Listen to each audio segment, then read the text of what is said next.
छाप तिलक सब छीन रे मोसे नैना मिलाए के छाप तिलक सब छीन रे मोसे नैना मिलाए के छाप तिलक सब छीन रे मोसे नैना मिलाए के नैना मिलाए के नैना मिलाए के नैना मिलाए के मोसे नैना मिलाएंगे अपनी सी रंग रे मोसे नैना मिलाएंगे छाप तिलक सब छीन रे मोसे नैना मिलाएंगे नैना मोसे नैना मोसे नैना रंग जाऊं तोरे ही रंग में रंग जाऊं मैं तो तोरे ही रंग में अपनी सी रंग रे मोसे नैना मिलाए के छाप तिलक सब छीन रे मोसे नैना मिलाए के नैना मिलाए के मोसे नैना मिलाई के नैना मिलाई के मोसे नैना मिलाई के अपनी सी रंग रे मोसे नैना मिलाई के छाप तिलक सब छीन रे मोसे नैना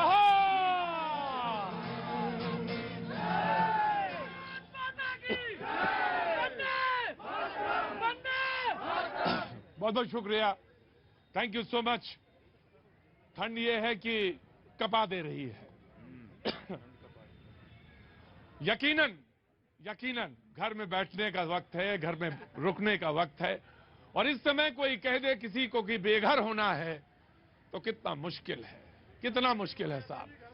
हाँ जी, नहीं आपको तो इसलिए लगता है क्योंकि आप भी अच्छे कपड़े पहने हैं गर्म, और मैं भी गर्म कपड़े पहने हूं, और ऊपर छत है आपको, इसलिए आपके चेहरे भी मुस्कुराते हुए हैं।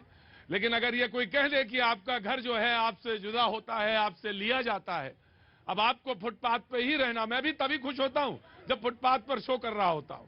अगर मुझसे कोई कह दे कि भाई आज से आप जो है फुटपाथ पर ही रहेंगे और फुटपाथ पर ही सोना है, खाना है, तो यकीन मानिए कि हल्द्वानी का वो जो दुख है, जो दर्द है, जो कष्ट है, वो बिल्कुल साकार हो जाता है सामने।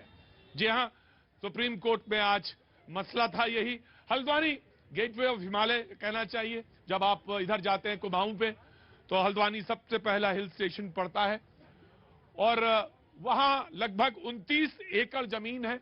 अगर आपने हल्द्वानी का रेलवे स्टेशन देखा होगा तो वहां इलाका एक है, उसके आसपास लगभग 50 साल से बस्ती है, जहां तमाम सारे लोग मुरादाबाद, बरेली, रामपुर के लोग रहते आए हैं, बस गए हैं।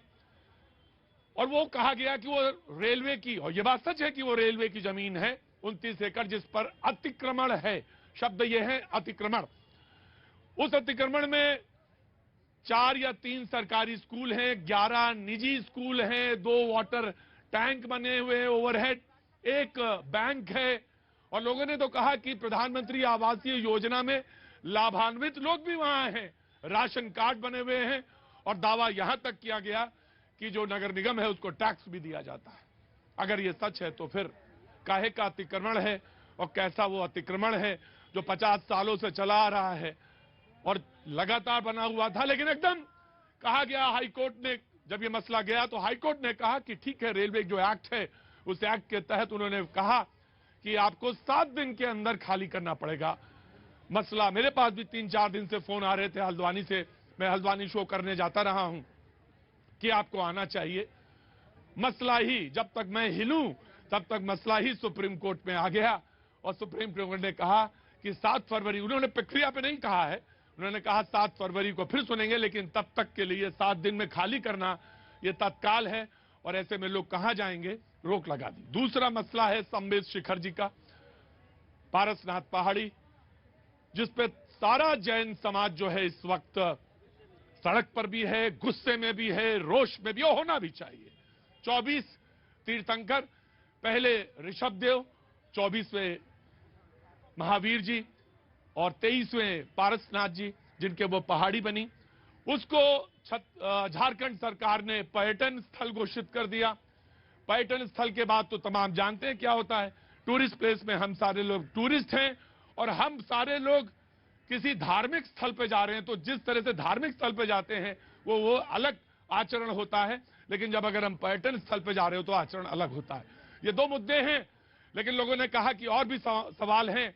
मेरे पास जोशीमठ से भी फोन आए 2-3, उसने कहा कि जमीन धंस रही है, उस मसले को भी उठाना चाहिए। ऑफ कोर्स मैं मसला उठाऊंगा, बातचीत यहां पे रखेंगे और जरूर उठाएंगे इस मसले को। लेकिन आज ये मसले, लेकिन इससे पहले जो तमाम सारे लोग आए हुए हैं, मैं उनसे बातचीत करना जरूर चाहूंगा। आओ जी, कहां से आना हुआ आपका? मैं राजकुमार पांडे, विंध्याचल मिर्जापुर से। वृंदावन, जय हो माँ भगवती, जय हो जी। कैसे हैं आप? ठीक है। कुछ कहना चाहते हैं? हाँ, कहना चाहते हैं कि मैं जो है सीबीएसई स्कूल में हूँ जी, और सीबीएसई स्कूल के बारे में जो टीचर्स वहाँ पर हैं, जो वर्कर्स हैं, उसके लिए गवर्नमेंट का कोई प्राविधान नहीं है। कहाँ पे? वहाँ विंध्याचल में? नहीं, all over India. All over India CBSE schools are running and they are getting application from CBSE board, but the teachers over there who are working in that schools, they are not getting proper remunerations and as per government guidelines.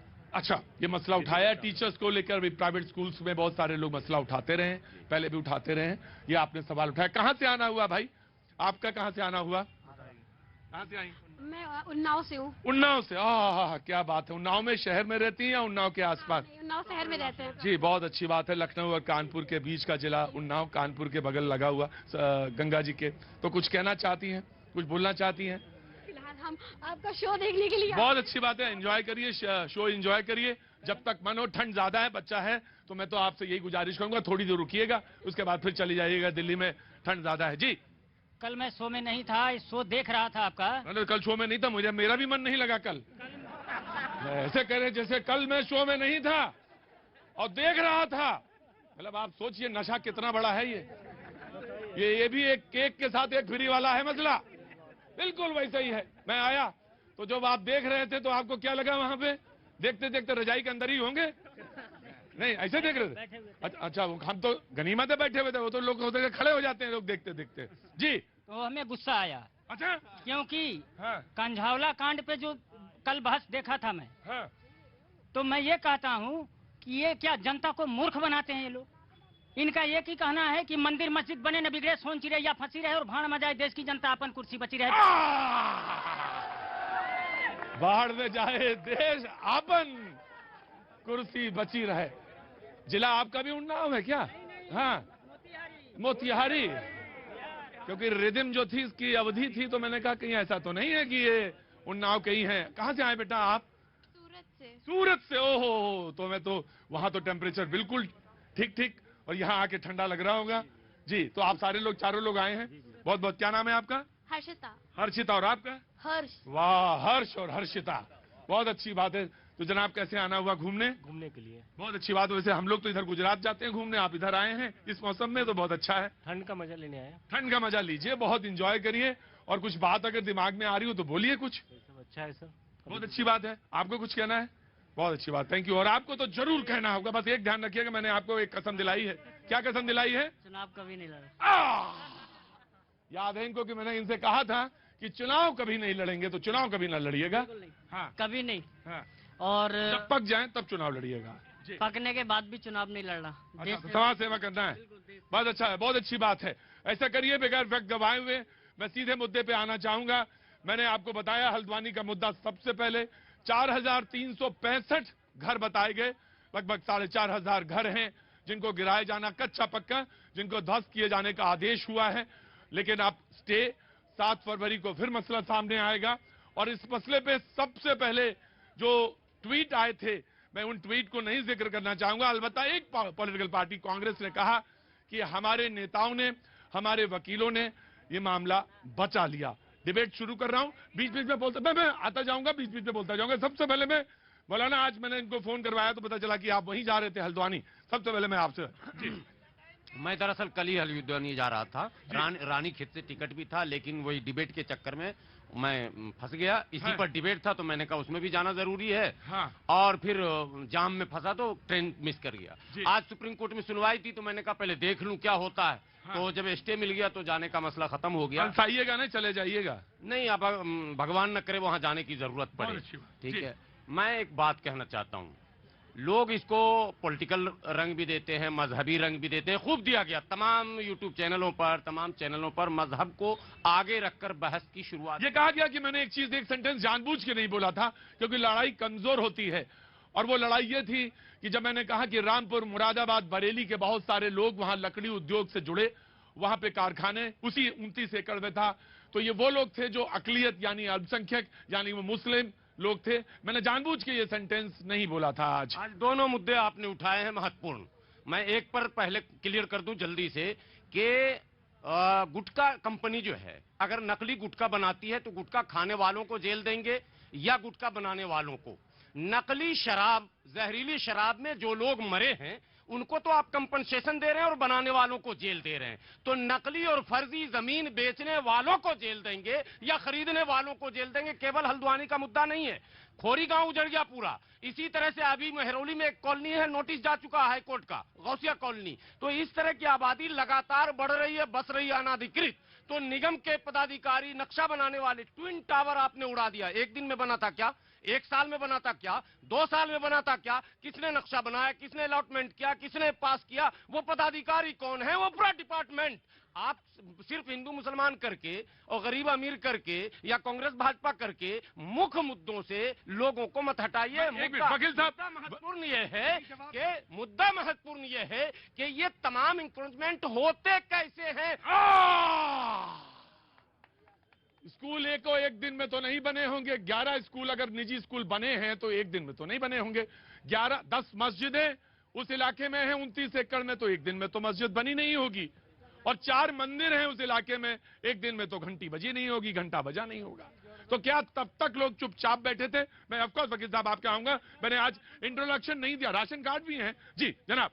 भैया जी मैं तो एक बात कहना चाहूंगा, आज जैन समाज के लोगों के, अल्पसंख्यक के जितने भी समाज के लोग हैं उनके ऊपर भैया जी टारगेट किया जा रहा है। हर वो बहुत इतने परेशान है ना, अब मैं उसकी बता नहीं सकता। आप देखिए जैन समाज के लोगों के देखे उनके पूजा। आपने ये क्यों कहा कि जितनी अकलियत है, अल्पसंख्यक है, उनको टारगेट किया जा रहा है? ये लग रहा है आपको कि टारगेट करके करा जा रहा है? सब परेशान है भैया जी, ये मैं आपको पूरी बता रहा हूँ। जैन समाज के लोगों की मैंने आपको बता दिया, ऐसे क्रिसमस पे लगातार ईसाइयों पे हमले हो रहे हैं भैया। छत्तीसगढ़ की बात कर रहे हैं। और लद्दाख में और बौद्ध धर्म में शिया सड़कों पर है, और हजारों मुसलमानों को आसाम में, और भैया जी और ये हल्द्वानी में बेघर करने का जो सरकार का काम होता है भैया जी, लोगों को बसाने का, लोगों की देख रेख करने का। सरकार का काम नहीं होता उजाड़ने का लोगों को।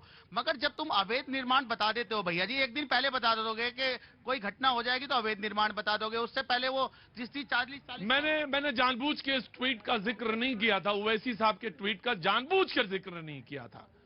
मैंने कहा ये लड़ाई कमजोर होती है, और फिर जब लड़ाई कमजोर हो, कोई लड़ने वाला हो जो बेघर हो, फुटपाथ पर मौजूद हो, जिसके छोटे छोटे बच्चे हो, जो इस आस में बैठा हो कि कहीं फैसला आएगा और फैसला ऐसा आएगा जिसमें जो उसने आशियाना बनाया है वो बना रहेगा, तो लड़ाई हिंदू मुसलमान के चक्कर में कमजोर हो जाती है। मैंने इसलिए जानबूझ को ओवैसी साहब के उस ट्वीट का जिक्र नहीं किया था। और डिबेट में तो आएगा ही, राजनीति है, राजनीति की धार भी है। कहां से आना हुआ बाबू? हम पहले 2 महीने पहले बुंदेलखंड से बताया था, हम शंकर एक बार, अब जब महाकाल कॉरिडोर का उद्घाटन उस दिन आया था, मैं वहाँ खड़ा हुआ था।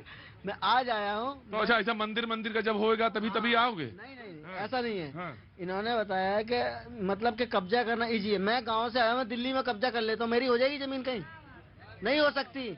सरकारी है, उसको खाली किया जाए, अभी किया जाए। इनने बोला कि जैन समाज, भैया कोई वो नहीं हो रहा है ना, किसी पे जुल्म हो रहा है। ठीक, मैं आया। एक चीज ध्यान रखना बेटा कि कोई चीज जब अथॉरिटी हो, घर तक तो ठीक है, लेकिन भावनाएं बहुत दूर तक जुड़ी होती हैं। जब आप कहीं जैसे आप जिक्र करते हैं तो इस बात का ध्यान रखना। मैं आ रहा हूं, बिल्कुल आ रहा हूं जी। जनाब आप खड़े थे। धन्यवाद प्रतीक जी। पहले तो पूरे देश को वंदे मातरम। देखिए प्रतीक जी, इस बच्चे ने जो कहा उसको सोचने की आवश्यकता है। आज भैया जी का इनका यहाँ पर कार्यक्रम होता है, आज से नहीं आता है, बहुत दिनों से होता है। आप यदि कहें यहाँ पर कि भैया ये जो 4 दीवारी है, यहाँ पे मेरी जो है संवेदनाएं जुड़ी हुई हैं, मेरा ये कर्म क्षेत्र है, इसकी रजिस्ट्री मेरे नाम। अरे गजब आदमी है यार तुम तो, मेरा शो ही बंद करवा दोगे क्या? ना, अरे भैया मेरा तौबा, मेरी तौबा, ना, अरे तौबा मेरी। है कि ये भूमि सरकारी है, आपको पता है कि इसका स्वामित्व सरकार के पास है। सुनिए, और एक बात और बता दूं, केवल 7 दिन के अंदर उनको नोटिस नहीं दिया गया। इससे पहले राज्य सरकार बहुत दिनों से ये केस कोर्ट में चल रहा था। लंबी लड़ाई के बाद इस कोर्ट का निर्णय आया है और वहां के लोगों को 2006 में भी आ चुका है, पता था 2006 में भी आ चुका है।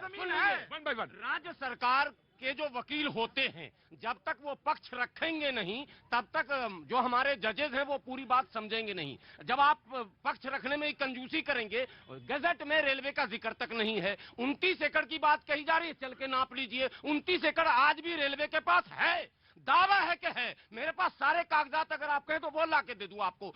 ये सारा मामला राजनीति से बिल्कुल परिपूर्ण है, तभी तो ओवैसी साहब का ट्वीट हुआ। ये ओवैसी साहब का ट्वीट यूं नहीं हुआ। प्रतीक जी, यहाँ पर हमारे बंधु ने कहा कि जिसने जमीन दी सजा उसको होनी चाहिए या जिसने खरीदी जो रह रहा है उसको होनी चाहिए। यह कहने के बराबर है कि अवैध हथियार बनाने वाले को आप सजा देंगे या उस अवैध हथियार को खरीद कर किसी की हत्या करने वाले को देंगे। ये हत्या करने वालों को बताना चाहता हूँ। पहली चीज। दूसरी चीज, कागजात की बात कर रहे हैं। 1834 की कागजात इनके पास है, लेकिन सीएए के कागजात नहीं है। तीसरा प्रश्न यह है कि जब ये कहते हैं कि वहां पे लोग रह रहे हैं, सरकारी अस्पताल है, सब कुछ है। एक बंधु ने यह भी कहा कि सरकार का काम बसाना है, उजाड़ना नहीं। आपको पता होना चाहिए कि जो पिटिशनर है उसका नाम है रविशंकर बिष्ट। 5 पिटिशनर हैं। रविशंकर जोशी एक प्राइवेट पार्टी है, ये PIL है। सरकार इसमें विपक्षी पार्टी है। अभी आप दोष सरकार को दे, सरकार का क्या लेना देना? हाई कोर्ट ने एक ऑर्डर पास किया, उसको आपको मानना पड़ेगा। हाँ, समय पर्याप्त मिलने चाहिए, 7 दिन बहुत कम है, या मैं भी कहता हूँ समय पर्याप्त मिलने चाहिए। सबसे बड़ी बात है, इन्होंने जो बात, उदाहरण जब मिलता जुलता नहीं देंगे। आप अवैध हथियार और चलाने वाले हथियार की बात कर रहे हैं। अवैध, मैं कह रहा हूं नकली दवा खाने वाला, खरीदने वाला जो स्टोर से है वो मुजरिम है, या नकली दवा कंपनी जो बनाती है वो मुजरिम है? ये सवाल है। जमीनें कट रही हैं, भू माफिया सांसद हैं, भू माफिया मंत्री है, शिक्षा माफिया सांसद है, स्वास्थ्य माफिया सांसद है। बहस इस पर होनी चाहिए। बहस आप दूसरे चैनल पर कर रहे हैं। आप ट्रैक चेंज मत कीजिए, जो पैटर्न है उस पर आइए। ये सारे भू माफिया आज सदन में बैठे हुए हैं। प्रतीक जी, दवा खाना एक चीज होती है, एक जमीन खरीदना दूसरी चीज होती है। जब आप जमीन खरीदते हैं, या आपकी जिम्मेदारी है कि आप उसका टाइटल सर्च करें। मैं आपको बता दूं, शायद आपको ये पता ना हो, जिस पट्टे की बात आप कर रहे हैं, जिस कागजात की बात आप कर रहे हैं, वो जिस कागजात पे आप रिलाई कर रहे हैं, कह रहे हैं कि इस कागजात के हिसाब से जमीन मेरी है, उस कागजात में लिखा है कि यह जमीन कोई किसी को लीज पे नहीं दे सकता, बेच नहीं सकता। अब क्या बात कर रहे हैं? कागजात सही से पढ़े आप। राइट जनाब, मैं आया। जी। देखिए, ऐसा है कि सुप्रीम कोर्ट का फैसला आ गया है। सुप्रीम कोर्ट ने कहा है, ऑब्जर्वेशन दिया है। अब ऑब्जर्वेशन 7 फरवरी को फिर से। लेकिन जो वहां लोग हैं, जिस तरीके की बातें वहां पे आ रही हैं, और जो जोड़ा जा रहा है, क्यों जोड़ा जा रहा है, क्यों ऐसा माहौल देश का बन गया, क्यों ऐसी बात आ रही है कि इसको शाहीन बाग अब आइंदा टारगेट? नहीं, मुमताज, आज मैं बिल्कुल फिर डिफर हूँ। मुमताज इसमें डिफर है। बात तो सुन लीजिए। मैं मजहब की राजनीति नहीं कर रहा हूँ, मैं क्या कर रहा हूँ, सुन लीजिए, मेरी बात सुन लीजिए। मैं जो कहना चाह रहा हूँ, मेरी बात पहले सुन लीजिए कि अभी आपने कहा असदुद्दीन ओवैसी ने ट्वीट किया, पूरा जो माइनॉरिटी है, माइनॉरिटी में सिर्फ मुसलमान नहीं है, माइनॉरिटी में जैन भी है, माइनॉरिटी में ईसाई भी है, माइनॉरिटी में बौद्ध भी है। आखिर क्यों सड़कों पे है? कौन इसका जवाब देगा? कौन इसका जिम्मेदार है? क्या हुकूमत इसकी जवाब दे नहीं है? हुकूमत इसका जवाब नहीं देगी। फिर ऐसा माहौल क्यों बना दिया जाता है कि जब वहां पे 4300 मकानात और 50,000 लोग बेघर हो रहे हैं, और अक्सरियत वहां मुसलमानों की है, और वहां की जो उत्तराखंड सरकार है, ये इल्जाम है उस पे कि उसने सही से पैरवी नहीं की। अगर एक मिनट, अगर सही से पैरवी हुई होती तो जो स्टे आज सुप्रीम कोर्ट में हुआ है, यही स्टे हाई कोर्ट में भी हो जाता। आप मुझे ये बताइए, जो राजौरी के अंदर 6 लोगों को मार दिया गया, उसमें से 2 बच्चे। कौन सा अतिक्रमण किया था उन्होंने? कौन सा अतिक्रमण किया? आप लोगों का पानी भर गया है, आप लोगों का पानी भर गया है, आप लोग उससे कभी नहीं बोलते। अगर वहां पे एक पत्थरबाज को मारती है सेना तो उसके बाद वहां कश्मीर बंद कर दिया जाता है, कश्मीर बंद कर दिया जाता है। आज आपको पता है वो 2 बच्चे जो मरे हैं, वो 6 लोग जो मरे हैं, उनके सामने उनकी पूरी जिंदगी तबाह हो गई और आप अतिक्रमण बोलते हैं। आप लोग बताते हैं, आप जो उनको लाके बता रहे हैं।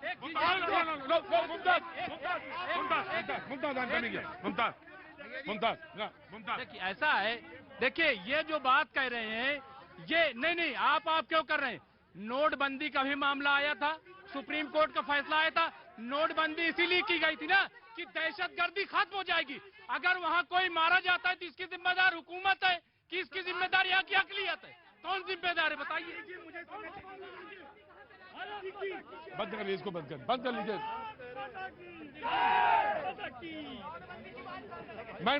मैं नोटबंदी पे भी आ जाऊंगा, कोई दिक्कत नहीं, लेकिन मैं एक बात आज कहना चाहता हूं। मैंने जब रुक जाओ, उतावलापन ठीक नहीं है। मैंने आज जब अपनी डिबेट शुरू करी तो ये जानबूझकर बोला कि मैंने ट्वीट नहीं जिक्र किया। मैंने जानबूझकर कहा, ये बार बार 3 बार कम से कम बोला, वो आप लोग गवाही दे सकते हैं कि लड़ाई कमजोर हो जाती है। मुझसे कहिए कि अगर आपको फुटपाथ पे रहना है, यहीं पे घर है, यहीं पे है, तो मुश्किल है मेरे लिए।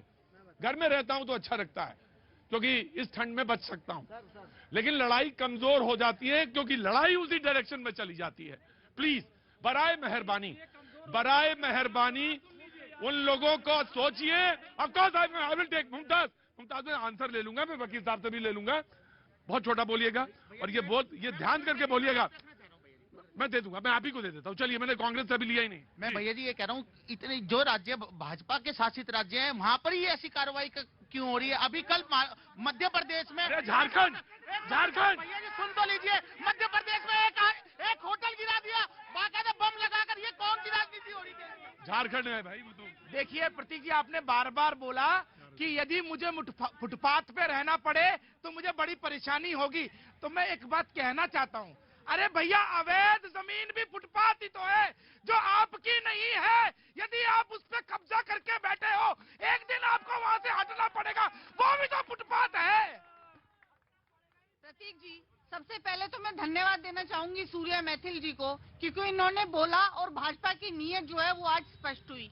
इनके कथन से भाजपा की बीजेपी के विचारधारा में तो विश्वास रख सकते हैं, लेकिन बीजेपी के रिकॉग्नाइज्ड आदमी नहीं है अभी।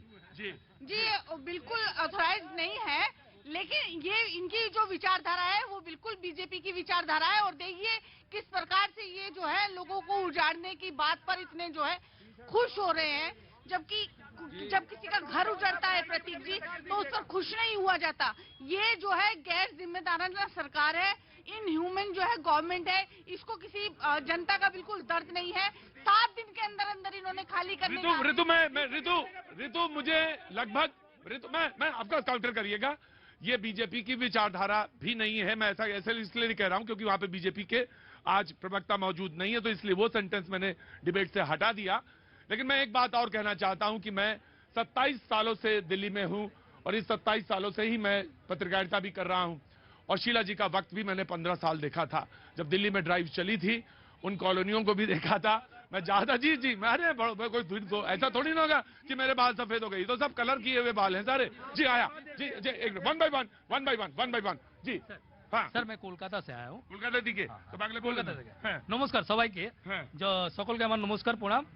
আমি বলতে চাই দাদা হিন্দি में, अच्छा बोल देंगे, हिंदी बोल देंगे। अरे ऐसा ना करो यार, मैं जब जाता हूँ ना बंगाल तो जब मैं ट्रांसलेट कर देता, मैं तो सब ट्रांसलेट कर देता। ठीक है, बोलते हिंदी बोले दादा। भाई साहब, मेरा बोलने का मतलब ये है कि जमीन जो अतिक्रमण का जो कानून है वो तो भारतवर्ष का लॉ का है। अच्छा, आप देखिए पूरे भारतवर्ष में रेलवे की जमीन, पोर्ट की जमीन, कॉर्पोरेशन की जमीन, हर स्टेट में प्राय मतलब उसको देखें तो 30% के अंश में सभी न सभी कहीं ना कहीं जगह पे कैप्चर किया जाता है। क्या चाहिए? ये देश कैसे बनेगा? सभी को छोड़ते जाए? कैसा कानून बनाना चाह रहे हैं? उन्होंने कौन सा अतिक्रमण दूसरी बात भाई साहब ये बताइए मुझे। आप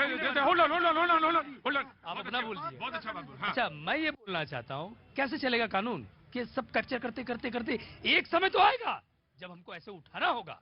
अच्छा, मैं फिर एक बार बोलता हूँ, जहां भी जमीन अतिक्रमण करके बसते हैं लोग, जोर जबरदस्ती गुंडे तरीके से बसते हैं या अधिकरण करते हैं या जबरदस्ती वहां जाके टेंट लगा के बसते हैं, वहां कहीं ना कहीं 10% के लगभग में भी गैर कानूनी कार्रवाई बहुत सारी चीज होती है। शराब से लेके आप बंगाल में कहां से? बंगाल, कोलकाता दी के। जी, क्या नाम हो गया आपका? मनोज माली। मनोज माली ने जो सवाल दिया है वही सवाल कोर्ट के सामने भी आएगा। 7 फरवरी को वो सवाल आएगा और इसमें कहीं ना कोई नीति नगर पालिकाओं को, नगर निगम को और रेलवे को और जिनकी जमीनें हैं सोचना तो पड़ेगा। ये सवाल बड़ा है। मैं आया, कहां से आप? गाजियाबाद से। मैं ये कहना चाहता हूं कि अगर आप संवेदनाओं को जोड़ेंगे जमीन से तो एक घर टूटे या सैकड़ों टूटे, संवेदनाएं सेम होती हैं। 5 बाई 5 फुट का अगर कोई दुकानदार है तो उसका अगर बच्चे भूखे रहेंगे उसकी दुकान टूटने से, तो याद रखिएगा अगर 100 दुकानें टूटेंगी तो उनके बच्चे को दर्द में कोई बहुत डिफरेंस नहीं होगा, एक का हो या 100 का हो। लेकिन ये बात याद रखनी पड़ेगी कि कहीं ना कहीं कोई भी अतिक्रमण है तो उसे टूटना चाहिए, वरना कोई किसान, मेरी पूर्वज की जमीन पता नहीं कौन से परदादा से चली आ रही है, मैं तो नहीं दे रहा जी, फिर तो डेवलपमेंट ही रुक जाएगा। क्या नाम है आपका? भरत सिंह। भरत का भी एक पक्ष है, लेकिन मैं फिर से मानवीय पहलू को आगे रखता हूं। भरत जी, मैंने आपकी बात सुनी, महत्वपूर्ण बात है, और आपकी भी बंगाल से जो आप आए बहुत अच्छा बोला आपने। मैंने वो आपकी दोनों की बातों को मैंने बहुत महत्वपूर्ण माना, और ये दिशा और दशा दोनों की तरफ आगे बढ़ने वाली बातें हैं, दोनों बातें।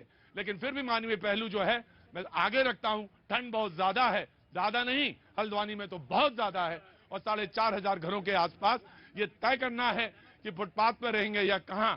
सुप्रीम कोर्ट ने कहा है कि 7 दिन का वक्त कम है, 7 फरवरी को मसला फिर सामने। वक्त छोड़े से ब्रेक के बाद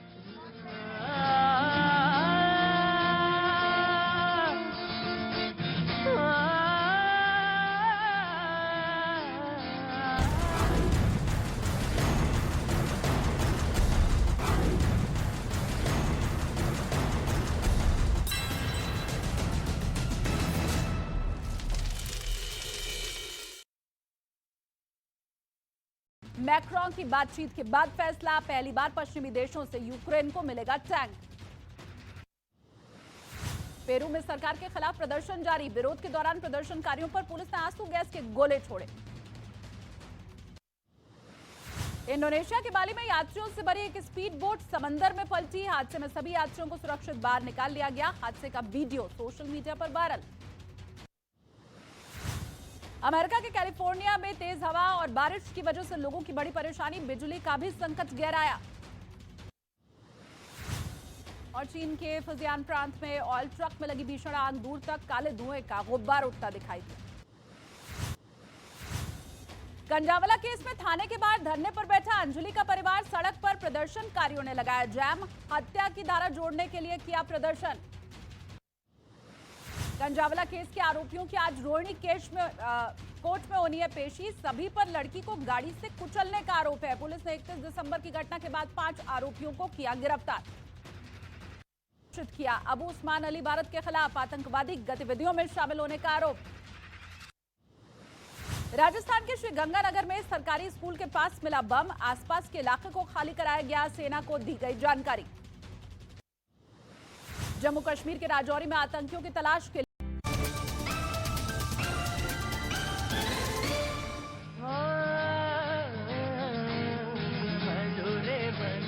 राम गोविंद हरि भजोरे मन, राम गोविंद हरि भजोरे मन, राम गोविंद हरि भजोरे मन, राम गोविंद हरि भजोरे मन, राम गोविंद हरि भजोरे मन, राम गोविंद हरि भजोरे मन, राम गोविंद हरि भजोरे मन, राम गोविंद हरि।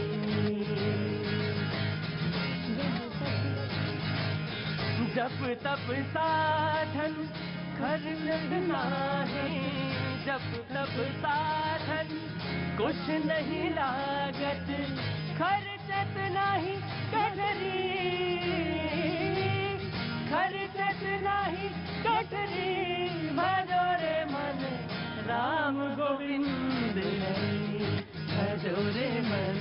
राम गोविंद हरे। जय हो जय हो जय हो। अप्पा जी बहुत बहुत शुक्रिया, थैंक यू सो मच। बातचीत के सिलसिले को एक बार फिर से शुरू करने के लिए मैं यहाँ कनॉट प्लेस पे मौजूद भैया जी कहिन में। मैंने ब्रेक से पहले आज कहा कि कुछ मुद्दे उठाए और बहुत जरूरी बहुत महत्वपूर्ण मुद्दे, एक हल्द्वानी का और दूसरा मैं अब जो चाहता हूं कि जिसमें बातचीत हो, बहस तो नहीं कहता क्योंकि उसमें बहस नहीं मैं मानता कि इसमें क्या बहस हो गया कि जो तीर्थ स्थल है उस पर पर्यटन स्थल बन जाए, तो मैं तो इस पर तो कोई बहस का गुंजाइश नहीं मानता। मैं तो ये कहूंगा कि वो होना ही चाहिए, बिल्कुल होना चाहिए, लेकिन झारखंड सरकार ने उसको पर्यटन स्थल संवेद जी शिखर जी जो है पारसनाथ पहाड़ी जिसको कि उन्होंने घोषित किया, जैन तीर्थंकर जिसको मैंने कहा कि पहले ऋषभदेव और 24वें महावीर जी, उससे पहले 23वें पारसनाथ जी, उन्हीं के नाम पर वो पहाड़ी जिसमें उनके पद चिन्ह है, जिसमें 20 लोगों ने मोक्ष का मार्ग प्रशस्त किया। 24 तीर्थंकरों में 20 जो हैं वहीं से उनका मोक्ष का मार्ग प्रशस्त हुआ। वहां पे मंदिर 2000 साल से पुराने भी हैं। इसको लेकर बड़े पूरे देश भर में जैन, पूरे देश में मुझे लोग बता रहे हैं, मेरे पास कल बाहर से, देश के बाहर से एक फोन आया कि प्रतीक जी आप तमाम सारे लोगों की अकलियत यानी माइनॉरिटीज के मुद्दे उठाते हैं, जैन एक छोटा सा समुदाय है, आप इस पर बात क्यों नहीं करते कि हमारा उससे भावनाएं जुड़ी हैं। सर मैं उन्हीं को मुखातिब होकर कहता हूं, सर आपकी ही नहीं मेरी भी जुड़ी है और हमारा वो इतिहास है, वो हमारी विरासत है, हम उसी से उपजे हैं।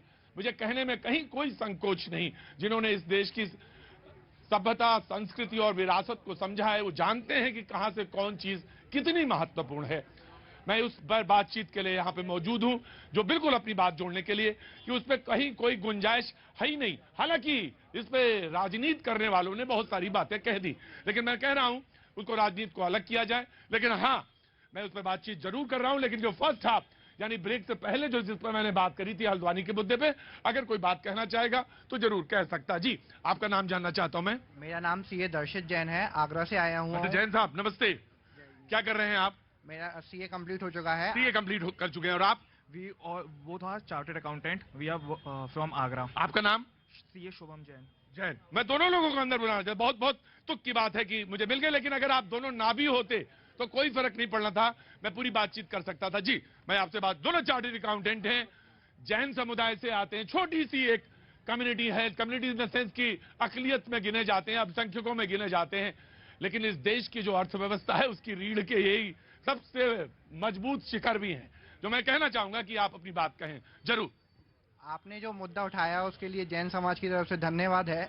बस इस कोई मैंने कोई काम नहीं किया, मुझे तो ये पहले करना चाहिए था और मैंने किया भी 2 दिन पहले डिबेट में। जी 24 में से हमारे 20 तीर्थंकर वहां से मोक्ष गए हैं। ये सिर्फ हमारे सम्मित शिखर की बात नहीं है, ये तो मानवता की बात है। जो तीर्थ पवित्रता के लिए बना हुआ है उसको पवित्र ही रखा जाए, उसे पर्यटन क्षेत्र न घोषित किया जाए।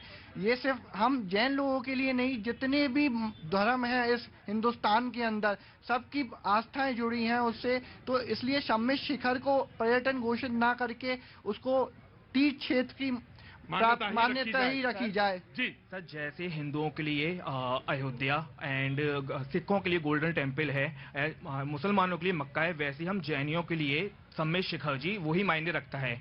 और वहाँ पे 2-3 सालों से केस चल रहा है, वहाँ पे लोग जूते पहन के जा रहे हैं, 5 सुपारी खा रहे हैं, थूक रहे हैं, वेदियों के पास पीक के निशान मिल रहे हैं।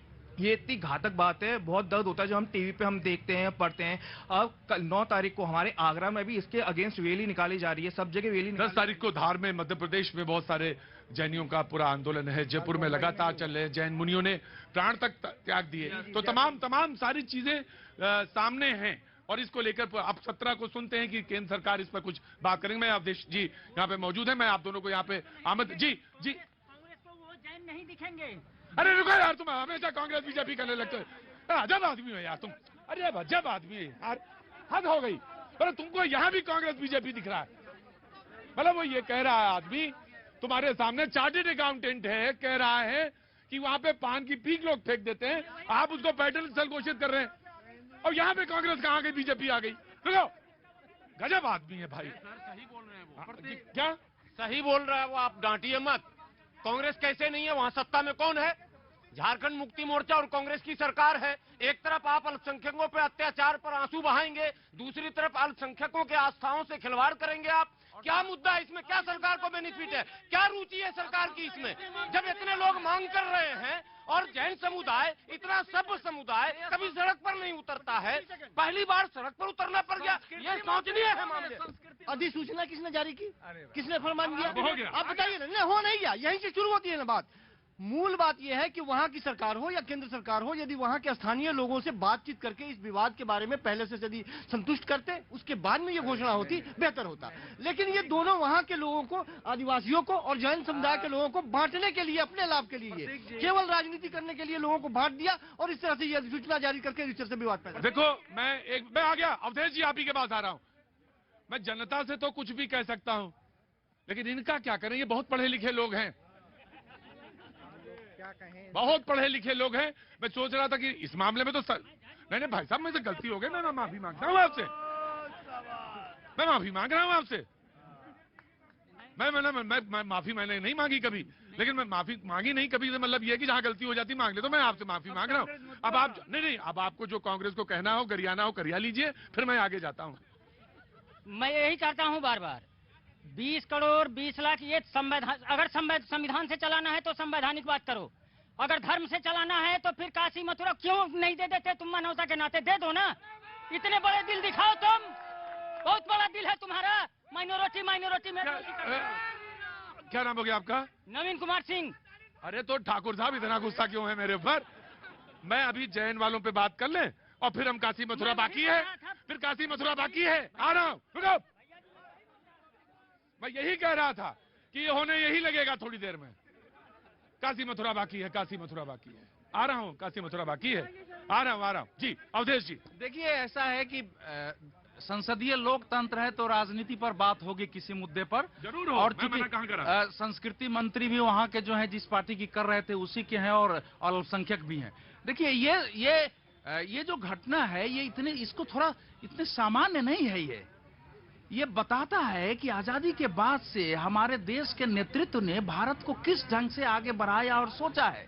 सम्मेद शिखर के बारे में फाहियान लिखता है कि मैं जब वहां गया तो मैं देखिए साहब सुनिए, उसकी ऐतिहासिकता, उसकी अपनी विरासत को समझने के लिए थोड़ा सा आपको बेचैन होना चाहिए उसके लिए जी। नहीं, ये सब पूरा देश सुने तो कहता है कि मैंने पहली बार अपने जीवन में बाघ और बकरी को एक साथ पानी पीते और खेलते देखा। वो लिखता है उसके बारे में, उसका सम्मेद शिखर के बारे में आप पढ़ेंगे वहां पार्श्वनाथ क्षेत्र के बारे में तो आप दंग रह जाएंगे। और मैं दूसरा अभी ये कह रहा हूँ, ये जैन समाज की केवल लड़ाई नहीं है। मैं ये कह रहा हूँ कि ये संपूर्ण भारत के अस्तित्व की पहचान, क्योंकि हमारे यहाँ देखिए दुनिया के दूसरे धर्म ने क्या कहा है मैं नहीं जानता हूं, लेकिन हिंदू धर्म के साथ जैन धर्म हो, बौद्ध धर्म हो, सिख धर्म हो, उसने कहा है कि मनुष्य पैदा लिया है केवल एक चीज के लिए और उसी को हम भुला दिए हैं कि जन्म जन्मांतर से हमको मुक्ति हो और मोक्ष हो। तो भारत में जो गांधी जी कहते थे कि मनुष्य पैदा लिया है ईश्वर को जानने के लिए, वो सारा काम करता है लेकिन केवल यही नहीं करता है। तो ये भारत का नेतृत्व ऐसा होना चाहिए था, हमारी सारी व्यवस्था जो मनुष्य की उस क्षेत्र में ले जाए तो मोक्ष का वो क्षेत्र। आज न जैन कह रहे हैं, आज तो हमने जैन धर्म बौद्ध धर्म बना दिया, उस समय जैन और बौद्ध जो थे वो हिंदू धर्म के अंदर ही लगा कि ये बुराई है, उसके लिए रिफॉर्म के कारण पैदा हुए थे। तो वहां साधु संत राजा महाराजा अंतिम समय में देश भर से, उस समय तो विश्व कहा जाता था, उस विश्व के बारे में वो कहता है फाहियान की लोग आकर के वहां तपस्या कर रहे हैं मोक्ष के बारे में। मैं झारखंड सरकार क्या करने जा रही है? केंद्र सरकार की कोई भूमिका नहीं है क्या इसमें? केंद्र सरकार भी क्यों नहीं बोल रहे? नहीं, राजनीति यहीं से शुरू होती है। आप इसको दरकिनार नहीं कर सकते, आप इसे दरकिनार नहीं कर सकते। केंद्र आपको नहीं बोलना है क्योंकि आप फाहियान की बात कर रहे हैं, इसलिए आप विनम्रता के साथ कह सकते हैं। आप ना बोलो ना। हाँ, आप इस बात को दरकिनार नहीं कर सकते कि केंद्र सरकार ने अधिसूचना जारी की थी। यदि वो जगह या वो नाम नहीं होता उसमें तो आज वहां राज्य सरकार इस तरह से कदम नहीं उठाती। तो आप इस बात को दरकिनार करके केवल राज्य सरकार पर यदि जिम्मेवारी डालना चाहते हैं तो राजनीति तो आप शुरू कर रहे हैं। देखिए प्रतीक जी, केंद्र सरकार ने तो पत्र लिखा है राज्य सरकार को अपने निर्णय के पुनरावलोकन के लिए। तो ये जो बार बार केंद्र सरकार की बात कर रही है, विषय राज्य सरकार का है, राज्य सरकार के अधिकार क्षेत्र में आता है। दूसरी चीज, लेकिन राज्य सरकार ये भी कहती है कि आपको पिछली सरकार के कुछ अध्यादेश देख लेने चाहिए। लेकिन पिछली सरकार ने इस मुद्दे पर रिलीफ दिया था, वहां पर वाहनों की आवाजाही रोक दी थी, वहां पर बहुत सारे विषय के अंदर चेंजिंग की गई थी। लेकिन मैं तो एक और जो अभी पिछले समय में कांग्रेस की प्रवक्ता ने मेरे ऊपर एक जो कमेंट किया था, मैं उस पर अरे छोड़िए ना, इतनी बड़ी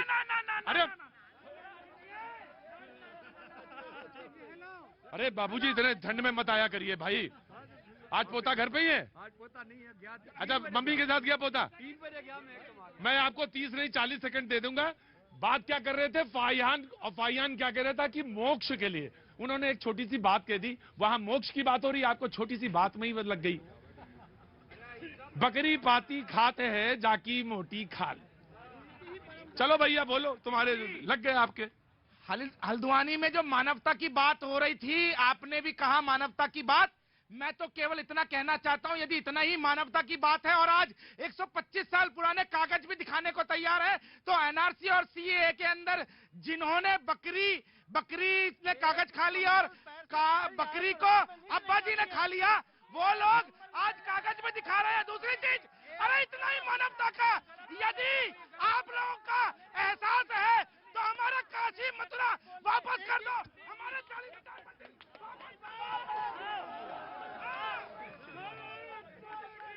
अच्छा, जिन्होंने धर्म बनाया, जिसको धर्म की जो व्याख्या करते हैं, वो किनारे खड़े होके मैं बपुरा बूढ़ अंदर आ रहा किनारे खड़ा।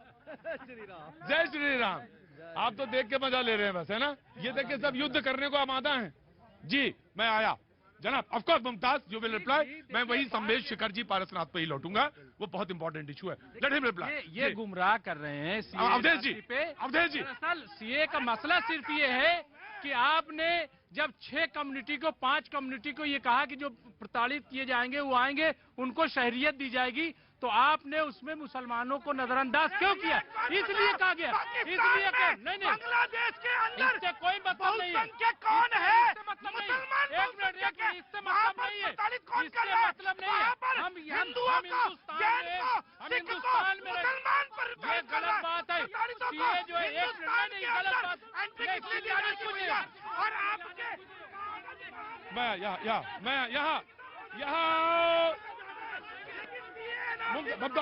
मुमताज मैं आ रहा हूँ। यहाँ मुमताज सुनो, मैं एक बहस पाकिस्तान में हिंदू महिलाएं और हिंदुओं पे बहस रख लूंगा। आज आप चुप रहिए क्योंकि वो जैन पे बात हो जाए, मैं आ जाता हूँ। मैं तो कह रहा हूँ, यदि आप लोग संवेदनाओं की बात करते हैं तो हिंदू समाज की संवेदनाएं जिनसे जुड़ी हुई है वो भी तो हमें वापस कर दो। मैंने कहा 40,000 मंदिर है, वो भी वापस कर दो। रुको, मैं मुमताज से बात कर लूं। मुमताज जो जैनियों का धार्मिक स्थल है, मैंने कहा कि पाकिस्तान में हिंदू महिलाओं के साथ बात कर लूंगा। अरे गजब आदमी हो यार तुम मेरी बात नहीं मानोगे। चलो देखिए, आपने कह दिया, इन्होंने क्या कहा अभी? 4300 मकान ले लो, भारत के मालिक बोल रहे हैं, और हमारा मंदिर जो तो कौन सा मुद्दा उठा है? यही वो लोग हैं जो मुद्दे को हमेशा धार्मिक कर देते हैं। अरे ये कोई मुद्दा ही नहीं है, ले लो और दे दो। उनकी अपनी जमीन है, 4500 लोगों की दावे के साथ जमीन है, उन्हीं की जमीन है। रेलवे की नहीं है, उनकी अपनी है। रेलवे को खैराती आता, रेलवे को पट्टा दिया है, लेकिन भारत सरकार का है। भारत सरकार को ठेकेदारों ने काम खराब। हाँ जी, इन जैसे ठेकेदारों ने हम सबका काम खराब कर रखा है। अगर हमारे ठेकेदार ने काम खराब, जब धर्म जब सामने आया तो धर्म ने कहा कि हम आपको एक मार्ग प्रशस्त हो सकता है धर्म को आचरण करने वाले जो लोग जो धर्म को जानते हैं, वो ये कि आपके अंदर धैर्य होगा। धारणातीत धर्म है ना, तो धैर्य जो है वो धारण करने का जो है वही मेन चीज है।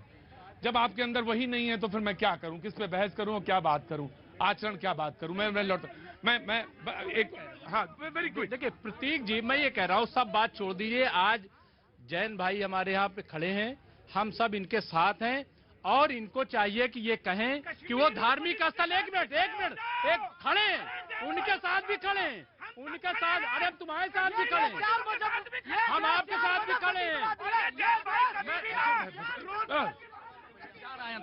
प्रतीक जी, ऐसा है कि ये समय भारत के लिए एक विशेष पुनर्जागरण का काल है। अगर कोई इसको नहीं समझेगा, ये जो अयोध्या मथुरा सब आवाज उठ रही है ना, वो पुनर्जागरण का ही है। अब मैं तो मानता हूं, आपके डिबेट पर पहले भी बोला हूं कि प्रकृति का दो प्रकार से, एक तो सीधी रेखा होती है, एक चक्र घूमता रहता है।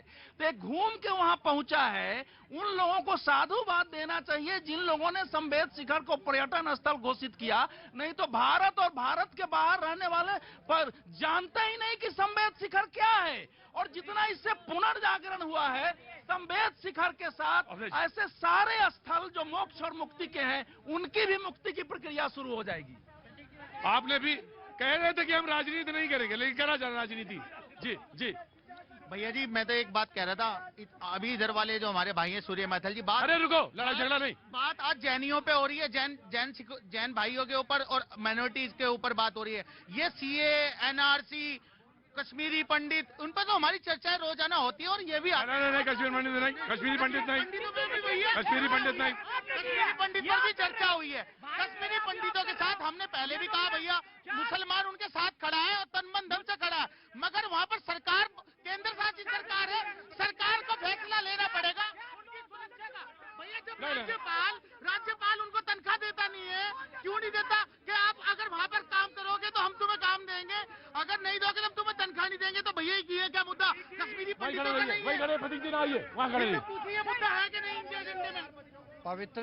पवित्रता ऐसी चीज है जिसको बनाए रखना बहुत जरूरी है। वो वाणी में भी, आचरण में भी और जीवन में भी, सब जगह पवित्रता तो आपके अंदर भी होनी चाहिए, बाहर भी होनी चाहिए। इसे राजनीति से ना, और वो जब धार्मिक स्थलों पे जाते हैं आप, तो वहाँ पे बहुत सारे वातावरण में वो चीजें दिखती हैं, और वो इसीलिए कहा जा रहा है उसकी जो सैनिटी है उसको बना के रखना। अगर हम लोग जाते हैं ना, तो वहाँ पे नंगे पैर जाते हैं 27 किलोमीटर ऊपर चढ़ के और 27 किलोमीटर नीचे उतर के। वहाँ पे लोग जूते चप्पल पहन के जाएं तो इस बात का तो बहुत ज्यादा दुख होता है। जी प्रतीक जी, सबसे पहले तो मैं कहना चाहूंगी कि जो तीर्थ स्थलों की जो पवित्रता है उसको कायम रखा जाए, ये मोदी सरकार से हाथ जोड़कर हमारी गुजारिश है।